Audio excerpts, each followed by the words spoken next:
Hello everyone, सलाम अलैकुम, नमस्ते, सत श्री अकाल। दोस्तों जो स्टोरी अधूरी रह गई थी उसका तीसरा पार्ट लेकर आ गया हूं मैं।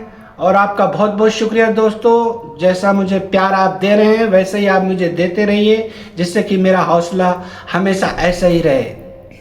तो दोस्तों ये फरमान और आरिफ रुकैया अनम की लव स्टोरी का थर्ड पार्ट है दोस्तों। आप पूरा सुन के जाइए।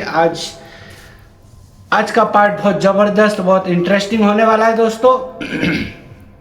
तो दोस्तों ये स्टोरी कहाँ छोड़े थे कि दोनों दोस्त जो है ना, दोनों लड़कियों के घर से रात में उनके मम्मी ने समझा कर जो भेज दिया था।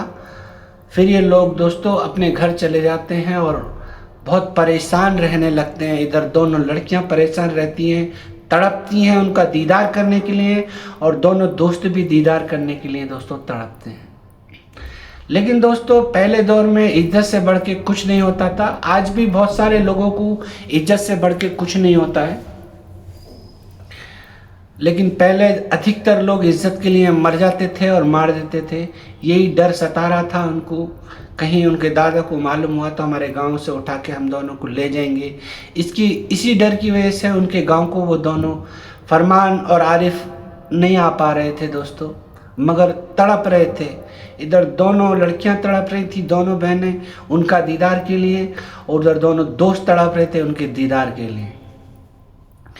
दोस्तों ऐसे ही साल गुजरता जाता है एक दूसरे की सूरत देखे बिना, मगर इनकी मोहब्बत कम नहीं हुई दोस्तों।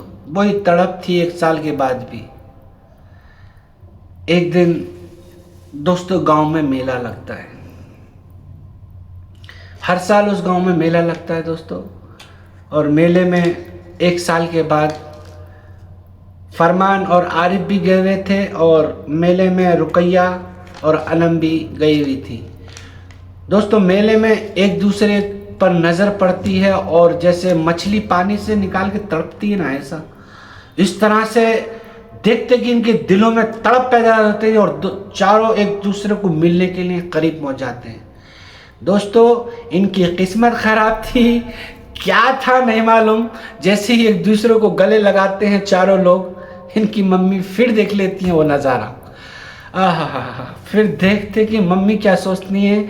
हो सकता है ये मेरे बद पीछे भी ये लोगों ने अभी तक पीछा ना छोड़ो। आज ही मैं इनके दादा और बाबा से ये बात घर में कहूँगी।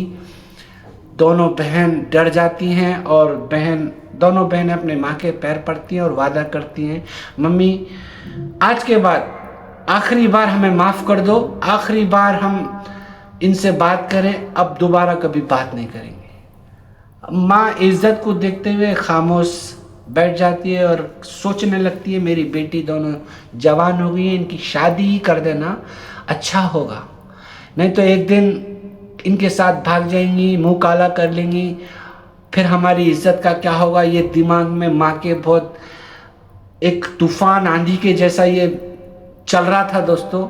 और घर में बातचीत करके लड़की के पापा से दोनों बहनों की शादी दोस्तों फिक्स कर दी जाती है। एक गांव में इनका रिश्ता पक्का कर दिया जाता है दोस्तों।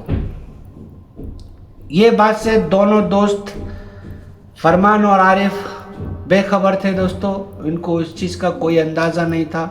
जैसे ही फिक्स हो जाती है दोस्तों, 6 महीने के बाद दोनों लड़कियों के दरवाजे पर दोस्तों बारात आ ठहरती है। जो लड़कों से शादी हो रही थी रुकैया और अनम की, वो लोग इनसे भी अमीर करोड़पति थे, लेकिन लालची थे, दिल बड़ा नहीं था।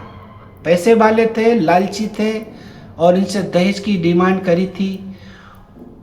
लड़के वालों ने अनम और रुकैया के मम्मी पापा से कि हमें दहेज में कार चाहिए, इतना कैश चाहिए, और खाने में ये चीज़ चाहिए, मतलब एक डिमांड लिख कर दी थी। अब रुकैया और अनम के मम्मी पापा ने उस टाइम रिश्ता करने के टाइम तो हाँ कह दिया था, लेकिन दोस्तों निकाह करने से पहले ये सब काम हो जाते हैं तो कोई ऑब्जेक्शन नहीं होता है, लेकिन निकाह होने तक अभी तक दोस्तों दहेज में जो रुकैया थी उसके ससुराल वालों को कार नहीं दे सके। 2 बहनों को 2 कार देना था, 1 कार तो लेके आ गए, लेकिन 1 कार अभी दहेज में देने के लिए नहीं थी। देने का प्लान था, लेकिन बाद में देते ये सोचकर दोस्तों लड़की के घर वाले बैठे हुए थे। जैसे ही दोस्तों बारात आती है, अनम की बारात, अनम की कार, दहेज पूरा सुकून के साथ पूरा तरीके से चल रहा था, और रुकैया का जो कार जो नहीं आई थी उसके ससुराल वाले देखते हैं दहेज में। दोस्तों पहले शादी जब होती थी तो इधर खाना चलता था, तो इधर एक पंडाल बनाकर दहेज को सजा के रखते थे, लोग आना देखना। तो इधर एक कार थी, लेकिन इधर एक कार नहीं थी दूसरे पंडाल में। देखते हैं रुकैया के ससुराल वाले, अरे हमें कार नहीं है। फिर बड़े बड़े दोनों मिल के बात करते हैं, और रुकैया के मम्मी पापा बोलते हैं हमें 1 महीने का टाइम दो, आपके लिए वो कार हम ज़रूर पहुंचा देंगे। लेकिन रुकैया के ससुराल वाले दोस्तों जिद पे अड़े थे, नहीं, निकाह से पहले पूरा प्रोसीजर होना चाहिए, पूरी हमारी जो मांग थी वो पूरी होनी चाहिए, नहीं तो हम ये शादी तोड़ के चले जाएंगे। अब दोस्तों ये बात बोलते कि पूरी शादी में सन्नाटा हो जाता है दोस्तों। अब आप खुद सोच सकते हैं, जिसके दरवाजे पर बारात आई हो और बारात वापस चली जाए, तो पूरे गांव में घर खानदान पर लोग थू थू करते हैं, इज्जत उनकी ख़राब हो जाती है, मतलब बहुत टेंशन में आ जाते हैं लड़की के फैमिली वाले। और वो लोग पहले से इज्जतदार थे, इज्जत के लिए कुछ भी कर सकते थे। ये जिद बहस होती रहती है। इधर अनम का तो निकाह की तैयारी हो जाती है, लेकिन दोनों बहनों का एक साथ निकाह पढ़ाया जाएगा, इसलिए रुकैया की ससुराल वालों को जो है समझा रहे थे, देखो हम यकीन देते हैं, भरोसा देते हैं आपको कार मिल जाएगी। मगर दोस्तों रुकैया के ससुराल वाले बोलते निकाह से पहले लाओ, नहीं तो उसका कैश रखो पास सामने, तब हम निकाह पढ़ाएंगे, नहीं तो हम बारात वापस चले जाएंगे। वैसे ही हर गांव में आपको मालूम है कोई ना कोई टेढ़े दिमाग का रहते ही है। एक महफिल में से हेल्दी कोई लड़का उठता है उनके ख़ानदान का, और उनको गाली देना शुरू कर देता है। जैसे गाली देता है, रुकैया के ससुराल वाले भी पैसे वाले थे, लालची थे, लेकिन पैसे वाले थे, वो भी सीना तान के खड़े हो जाते हैं, और दोस्तों हाथापाई इधर से शुरू हो जाती है। अब अनम की जो ससुराल वाले थे वो लोग सही थे, वो तैयार थे, उनकी शादी हो सकती थी, लेकिन एक ही घर का मैटर था। जब हाथापाई हुई तो वो शादी भी समझ लो ब्रेक हो गई। पूरी बारात में घर परिवार में लात घूंसे लड़ाई झगड़े शुरू हो गए दोस्तों। जैसे ही गांव वालों को मालूम हुआ कि दूसरे गांव से बारात आई है, हमारे गांव के लोगों को मार रहे हैं, तो पूरा गांव उमड़ पड़ा दोस्तों, और सब मिलके पूरे बारातियों को दे घुसा दे ला, जिसको जो मिला। अब इस लड़ाई में कौन किसका बाराती है, कौन किसका दूल्हा है, ये तो सिर्फ रुकैया और अनम के घर वाले पहचानते थे, गांव वाले तो पहचानते नहीं थे। पहले दोस्तों बारात में 200, 250, 150 एक मतलब बोल के बुलाते थे, इतने लोगों को खाने को लेके आना बारात में। तो इधर से 200, 250 एक लमसम 450, 400 लोग थे, और इधर पूरा गांव था। जैसे ही मालूम हुआ कि हमारे गांव वालों को दूसरे गांव के बारात लेकर जो आए मार रहे हैं, लोग जमा होते हैं और दे घुसा दे ला, जो जिसको मिला वो उसको मारा। और बारात दोस्तों उनको भागना भारी पड़ गया, खेतों में जंगल में जिधर जिसको मौका मिल रहा बाराती उधर को भागे चले जा रहे हैं दोस्तों। इस तरह से वो बारात को बड़ी मुश्किल से, उन दोनों दूल्हों को बड़ी मुश्किल से उस गांव से निकलने का मौका मिला, और वो लोग चले गए। रिश्ता ख़त्म, शादी ख़त्म, बारात ख़त्म। अब दोस्तों यहाँ रुकैया और अनम की जो दादा थे वो टेंशन में आ जाते हैं, मेरी तो इज्जत पूरी मिट्टी में मिल गई, लेकिन आज मैं अपनी पोतियों की शादी करके रहूंगा, चाहे गांव के किसी भी लड़के से करूं। ये जब ऐलान करते हैं दादा रुकैया और अनम के, तो मम्मी को, उनकी रुकैया और अनम की मम्मी को उन लड़कों का ख्याल आता है। लड़कियों से, दोनों से पूछा जाता है, पूछती है जाके मम्मी ऐसा ऐसा मसला पूरा ख़त्म हो गया कहानी और बात इज्जत पे आ गई है, वो लड़कों को तुम आज भी पसंद करती हो, मोहब्बत करती हो? तो मम्मी कहती हैं, और बेटियां कहती हैं, हाँ मम्मी, हम तो यही चाहते थे कि हमारी उनसे शादी हो, लेकिन आप लोगों की शान और शौहरत इज़्ज़त को देखते हुए आपसे हम वादा करें हम दोबारा उनसे नहीं मिले। तो दोस्तों, रुकैया और अनम की मम्मी अपने ससुर के पास जाती हैं और कहती हैं 2 लड़के हैं जिससे दोनों लड़कियां बेइंतहा मोहब्बत करती हैं और इनकी मोहब्बत 2 साल चली भी थी। ये मैं घर परिवार से इज्जत के नाते दबा के रखी थी, बचा के रखी थी, मैंने किसी को ये बात बताई नहीं थी, लेकिन आज ऐसा टाइम आ गया है तो मुझे बताना पड़ रहा है। आप भी बोल रहे हैं कि मेरी पोतियों की शादी आज ही होगी, तो मैं चाहती हूँ इन लड़कियों की उन लड़कों से शादी करा दी जाए। तो दोस्तों, कहते नहीं है सच्ची मोहब्बत, सच्चे इरादे, सच्चे काम इंसान को कभी भी नुकसान नहीं देते, फायदा देते हैं। मगर दोस्तों, ये बात फरमान और आरिफ को नहीं मालूम था कि आज उनकी बारात आई है।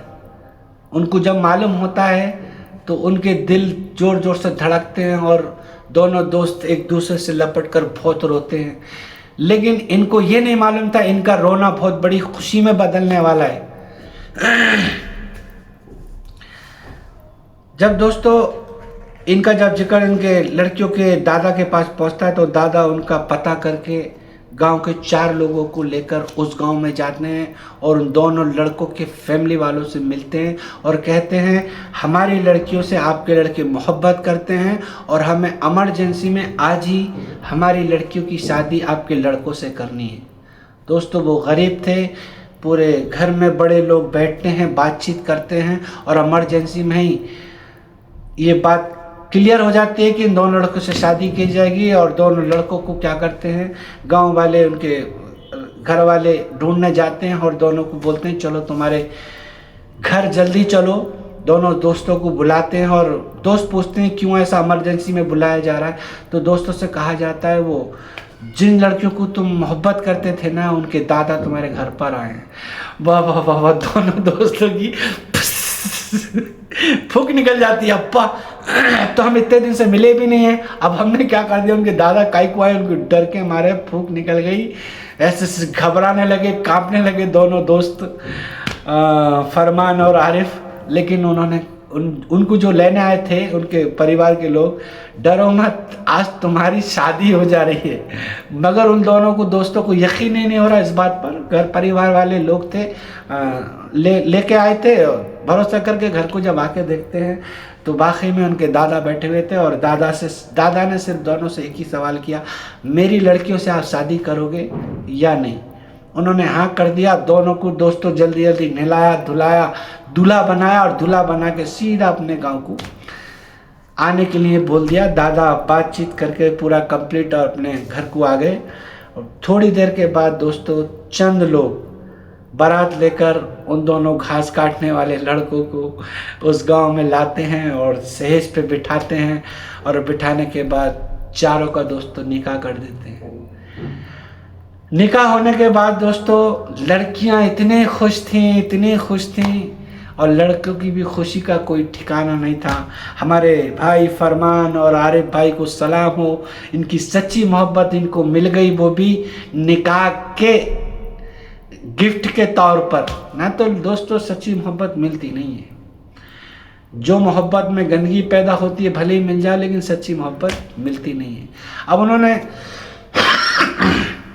अपनी मोहब्बत को गंदा किया था नहीं किया था वो तो उन लोगों को मालूम या उनके खुदा को मालूम। मुझे तो ये बात उन लोगों ने ईमेल आईडी में नहीं बोली।